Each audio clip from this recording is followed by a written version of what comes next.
এই মুহূৰ্তত ৰাজ্যৰ আশা অংগনবাড়ী লগতে মধ্যাহ্ন ভোজনৰ কৰ্মীসকলৰ বাবে জনাব বিচাৰিছোঁ এটা গুৰুত্বপূৰ্ণ খবৰ। এইবাৰ 17 জুনত বিশাল প্ৰতিবাদী কাৰ্যসূচী ৰূপায়ণ কৰিব। দৰমহা বৃদ্ধিৰ সিদ্ধান্তত অসন্তুষ্ট এইসকল কৰ্মী। ইতিমধ্যে আশাসকলৰ দৰমহা 1000 টকা বৃদ্ধি কৰিছে, কিন্তু 1000 টকা বৃদ্ধিক লৈ তেওঁলোকে সন্তুষ্ট নহয়। যিমান পৰিমাণে তেওঁলোকে দৰমহা বৃদ্ধি কৰিব বুলি ভাবিছিল সিমান পৰিমাণৰ দৰমহা বৃদ্ধি নহ'ল। ইপিনে মধ্যাহ্ন ভোজনৰ কৰ্মীসকলেও অসন্তুষ্ট, কাৰণ বেচৰকাৰী সংস্থাক মধ্যাহ্ন ভোজনৰ দায়িত্ব দিয়া হৈছে। 17 জুনত ইয়াকে লৈ ৰাজ্যজুৰি বিক্ষোভ মধ্যাহ্ন ভোজন কৰ্মচাৰী ইউনিয়নৰ। ৰাজ্যৰ মধ্যাহ্ন ভোজন আঁচনিখনক বেচৰকাৰী সংস্থাক গতাবলৈ চৰকাৰে লোৱা সিদ্ধান্তৰ তীব্ৰ বিৰোধিতাত তীব্ৰ প্ৰতিবাদ সাব্যস্ত কৰিছে সদৌ অসম মধ্যাহ্ন ভোজন কৰ্মচাৰী ইউনিয়নে।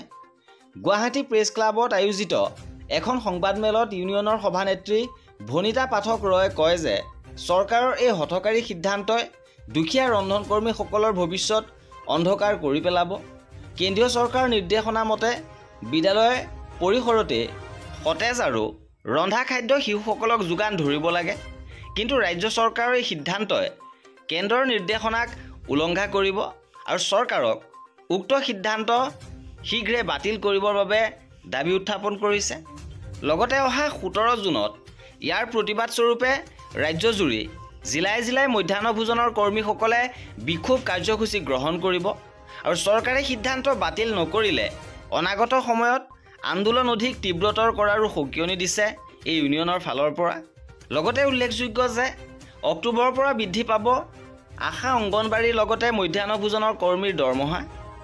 ইতিমধ্যে আশাসকলৰ দৰমহা 1000 টকা বৃদ্ধি ঘোষণা কৰিছে, কিন্তু মধ্যাহ্ন ভোজনৰ কৰ্মী আৰু অংগনবাড়ীসকলৰ দৰমহা কিমান টকালৈ বৃদ্ধি কৰিব সেয়া এতিয়াও জনোৱা নাই। সেয়েহে তেওঁলোকে এই দাবীও কৰি আহিছে যে কিমান টকা বৃদ্ধি কৰিব তেওঁলোকক জনাব লাগে। আৰু এয়া আছিল আজিৰ ভিডিঅ'টোত। কৰ্মচাৰী আৰু পেঞ্চনাৰৰ সকলো খবৰ পাই থাকিবৰ বাবে আমাৰ চেনেলটো ছাবস্ক্ৰাইব কৰি ৰাখিব।